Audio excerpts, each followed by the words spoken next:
تو شعیب علیہ السلام نے کیا کہا؟ یا قومی لا یجرمنکم شقاقی ان یصیبکم مثل ما اصاب قوم نوح او قوم ہود او قوم صالح.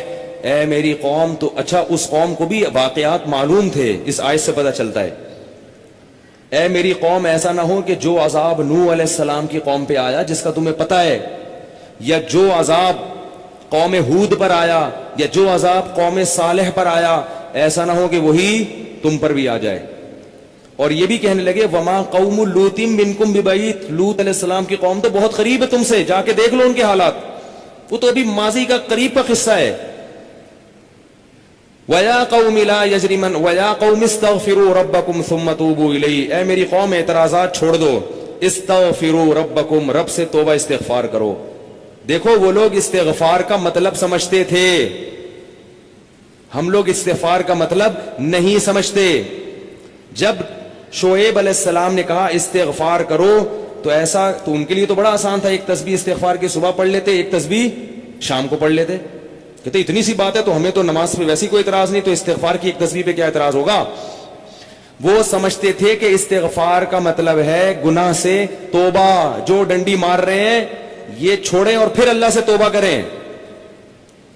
یہ والی توبہ آج کل مارکیٹ سے کیا چل رہی ہے، بہت سی چیزیں مارکیٹ میں شارٹ ہو گئی ہیں. بھائی لوگ چینی کو روتے ہیں، یہ شارٹ ہو گئی، وہ شارٹ ہو گئی، وہ بھائی بہت ساری چیزیں شارٹ ہوئی ہوئی ہیں. تو یہ والی توبہ آج کل مارکیٹ سے کیا چل رہی ہے، شارٹ چل رہی ہے. استغفار استغفر اللہ، ڈرامہ دیکھ کے بھی استغفار ہو رہا ہے، ہائے ہائے کیسا ہو گیا، کیسی ہیروئن ہے، توبہ توبہ، ٹھیک ہے نا، کیسا ہیرو ہے، ہائے اتنا گندا گانا، توبہ توبہ استغفر اللہ. تو یہ استغفار چل رہا ہے آج کل. تو استغفار کا مطلب وہ لوگ، بولو بھائی سمجھتے. وہ کچھ لوگ بیٹھے ہوئے تھے نا، ایک بس میں جا رہے تھے، سب ایک بس میں جا رہے تھے، ذرا دیندار تھے وہ، تو سب نے تہیہ کیا بھائی اگر کوئی لڑکی خاتون ماتون نظر آ گئے نا تو استغفار پڑھنا بھائی، ٹھیک ہے نا، کیا کرنا ہے تاکہ نظریں نیچی کر لیں، توبہ استغفار. تو جیسے ہی ایک نے پڑھا نا استغفار استغفر اللہ، تو سب نے کہا کہاں ہے کہاں ہے کہاں ہے. سب نے کیا کہا، وہ لاشعوری طور پر نکل گیا نا کہ چلو استغفار کریں گے لیکن ذرا دیکھ تو لیں. بولے بتا یار کہاں ہے کہاں. تو وہ لاشعوری طور پر ہوتا ہے یہ دعا دفعہ. تو شعیب علیہ السلام نے کیا کہا، استغفروا ربکم ثم توبوا الیہ ان ربی قریب مجیب ان ربی رحیم ودود. ایک جگہ فرمایا رحیم بھی ہے اور بہت محبت کرنے والا ہے. ودود محبت کی سپرلیٹو ڈگری ہے، بہت محبت کرے گا تم سے، بہت زیادہ محبت، اتنی محبت کہ اس کے لیے تم نے گناہ چھوڑ دیا بھائی، بہت محبت کرے گا. تو ظاہر ہے اللہ جب محبت کرتا ہے تو ہماری طرح نہیں ہے کہ بہت محبت ہے بس ہے تو بھائی یہ پیسے دو، اتنی محبت ہے تو ٹھیک ہے نا. آپ کو کوئی دوست پریشانی میں آئے آپ کے پاس، بہت پریشان تھا، اس کو پیسوں کی ضرورت تھی، وہ آپ اس سے کہہ رہے یار مجھے تمہیں، آپ کو پتہ نہیں تھا کہ ابھی یہ پیسے بھی مانگ لے گا مجھ سے، کہہ رہے یار مجھے تم سے بہت محبت ہے، ایکچولی میں بتا نہیں سکتا بہت محبت ہے. وہ بڑا خوش ہو گیا بھائی اب تو ٹھیک ہے بھائی. تو کہہ رہے یار مجھے نا 100 روپے کی ضرورت ہے. اب آپ کہہ رہے یار یہ کیسے موقع پہ میں نے اظہار کر دیا محبت کا، ٹھیک ہے نا. تو ہم لوگوں کی محبت کیسی ہوتی ہے، ایسی ہوتی ہے. اگر ہمیں پہلے سے پتا ہوتا پیسے مانگتا ہے تو ہم کیا کہتے ہیں، یہی محبت کچھ نہیں ہوتا. مفتی صاحب نے بیان کیا تھا لویریہ پر، وہ جا کے سن لینا، پھر ایسا کہیں گے ہم. تو اللہ جب کہہ رہا ہے نا کہ استغفار کرو گے تو میں کیا کروں گا، ودود بے پناہ محبت کروں گا، بے پناہ محبت. اس کا مطلب ہے کہ پھر اللہ نوازے گا، بہت بہت نوازے گا، رزق کی فراوانی کر دے گا، رزق کے دروازے کھول دے گا، دل میں سکون ڈال دے گا. اگر پریشانی بھی آئے گی تو درجات کو بلند کرنے کے لیے، جیسے یعقوب علیہ السلام پر پریشانی آئی، جیسے یوسف علیہ السلام پر پریشانی آئی تاکہ مصر کا بادشاہ بنا دوں، پھر وہ پریشان کرنے کے لیے پریشان نہیں کرے گا، وہ پریشان کرے گا خوشی دینے کے لیے. آپ حیران ہو کہ خوشی دینے کے لیے بھی کوئی پریشانی ہوتی ہے، ہوتی ہے. حدیث میں آتا ہے کہ ایک بوڑھی عورت نے نبی صلی اللہ علیہ وسلم سے پوچھا کہ کیا بوڑھی عورتیں جنت میں کیا میں جنت میں جاؤں گی؟ آپ نے فرمایا نہیں. ارے بھائی نبی کے منہ سے ایک عورت سن لے کہ میں جنت میں نہیں جاؤں گی، اس پہ کیا گزرے گی؟ اس کا مطلب جہنم کا ٹھپا لگ گیا، اسٹیمپ لگ گئی. اتنی پریشان. خود سوچو کہ جن صحابہ کو جنت پر ایسا یقین تھا جیسے اپنی آنکھوں سے دیکھی ہو. حضرت علی کی ایک روایت ہے کہ میں اگر جنت کو اور جہنم کو اپنی آنکھوں سے دیکھ لوں تو میرے ایمان میں اضافہ نہیں ہوگا. تو جن لوگوں کا ایمان ایسا ہو نبی پر, ایک ایک بات پر وہ نبی کے منہ سے سن لیں کہ میں جنت میں نہیں جاؤں گی, تو اس پہ قیامت نہیں آ گئی ہوگی. رونے لگی, پریشان ہو گئی. کچھ دیر میں نبی نے فرمایا کہ جاؤ گی جوان ہو کے. اس کنڈیشن میں اب یہاں ایک نقطہ اٹھایا ہے کہ بھئی ایسا مذاق کرنا جس سے تکلیف ہو. کسی مسلمان کو تکلیف دینا تو جائز نہیں ہے, تو نبی کیسے تکلیف دے سکتے ہیں؟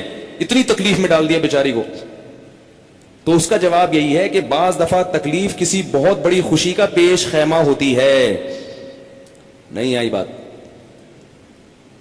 اگر پہلے تکلیف میں نہ ڈالا جاتا تو بعد میں جو اس کو راحت ہوئی ہے نا, وہ راحت نہ ہوتی, وہ خوشی نہ ہوتی. اس خوشی تک پہنچانے کے لیے پہلے تھوڑا سا تنگ کرنا ضروری ہے, ورنہ وہ خوشی نہ ہوتی.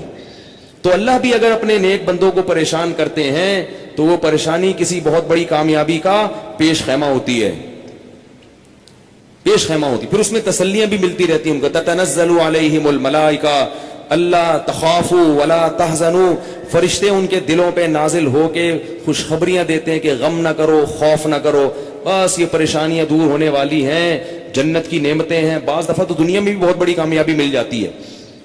تو اب وہ اچھا یہ بات مسئلہ ذہن میں رکھو کہ اللہ ودود ہے, محبت کرتا ہے اپنے بندوں سے بے پناہ, رحیم ہے, غفور ہے. یہ بہت بڑی غلط فہمی ہے کہ گناہگاروں کے لیے بھی ہے. نہ نہ نہ نہ, گناہگاروں کے لیے نہیں ہے. جو گناہ سے توبہ کرنے والے ہوں ان کے لیے. ہمارے ہاں بعض خطیب اللہ کی رحمت کو ایسے بیان کرتے ہیں کہ گناہگار سمجھتا ہے کہ اللہ مجھ سے بھی بہت زیادہ محبت کرتے ہیں, حالانکہ وہ کبیرہ علانیہ گناہوں کا مجموعہ ہوتا ہے. وہ آدمی گناہوں سے اللہ کبھی بھی محبت نہیں کرتے, تو گناہگار سے کیسے محبت کریں گے؟ جو گناہ سے بچنے کی کوشش میں لگ جائے, بے شک نہ چھوٹے ہوں لیکن بچنا چاہتا ہے, اس سے بھی اللہ محبت کرتے ہیں. علماء لکھتے ہیں گناہ نہ بھی چھوٹے ہوں لیکن چھوڑنا چاہ رہا ہے, لائن پہ آنا چاہ رہا ہے, تو اللہ اس سے بھی محبت کرتے ہیں. اس کو اس کے لیے وسائل پیدا کرتے ہیں, اسباب کے آ جائے. جو نہیں چاہتا اس سے اللہ محبت نہیں کرتے. اللہ اس کے لیے غفور اور رحیم نہیں ہے. الا یہ کہ قانون یہ ہے, اللہ اپنی رحمت سے کسی کو بخش دے تو ایک الگ بات ہے, قانون یہ نہیں ہے. قانون یہ ہے کہ وہ کیا ہے, عزیز ذو انتقام, غالب ہے اور انتقام لینے والا ہے. ان الذين يكسبون الاثم سيجزون بما كانوا يقترفون, جو گناہ کر رہے ہیں عنقریب پتہ چلے گا, عنقریب پکڑے جاؤ گے, عنقریب ٹھکائی لگے گی. تو جس سے محبت ہوتی ہے اس سے ایسے باتیں کی جاتی ہیں. آپ کو جس سے محبت ہے آپ اس کو دھمکیاں دیتے ہیں اس طریقے سے. اللہ فرماتے ہیں کہ تمتعوا, مزے اڑاؤ مزے, ان مصیرکم الی النار, آنا جہنم کی آگ کی طرف ہے. حدیث میں آتا ہے کہ میں سب سے زیادہ غیرت مند اور اللہ مجھ سے بھی زیادہ غیرت مند ہے. اور اللہ کی غیرت کو اس وقت جوش آتا ہے جب کوئی اللہ کے حرام کردہ کاموں میں سے کوئی کام کرتا ہے. یہ کون چیخ رہا ہے بھائی؟ ان کو سنبھالیں بچوں کو باہر, کیا ہو رہا ہے؟ پیچھے لوگ بیٹھے ہوئے ہیں دیکھ نہیں رہے ان کو. تو اللہ کو غیرت کس وقت آتی ہے؟ حدیث کے الفاظ ہیں کہ جب کوئی بندہ اللہ کے حرام کاموں میں سے کسی کام کا ارتکاب کرتے ہیں. اللہ کھلا رہا ہے, اللہ پلا رہا ہے, پھر آپ ناجائز کی طرف جا رہے ہو. تو حدیث میں یہ نہیں آتا کہ جب کوئی بندہ گناہ کرتا ہے تو اللہ کو اس بھی محبت کا بڑا جوش آتا ہے. نہ نہ, پھر اللہ کو غیرت آتی ہے اور اللہ کی صفت انتقام جوش میں آتی ہے. اس لیے بھائی گناہ کرتے ہوئے اللہ سے ڈرا کرو, اللہ کی رحمت کی امیدیں گناہ کرتے ہوئے نہ لگایا کرو.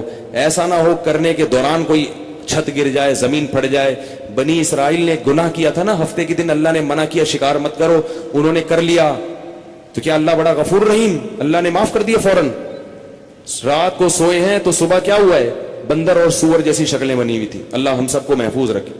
تو گناہ سے بچنا چاہو گے تو اللہ کی رحمتیں ہیں, اللہ کی محبتیں ہیں.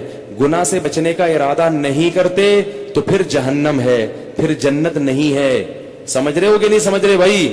یہ باتیں کہتے ہوئے مجھے بھی ڈر لگتا ہے, مجھے بھی ڈر لگتا ہے.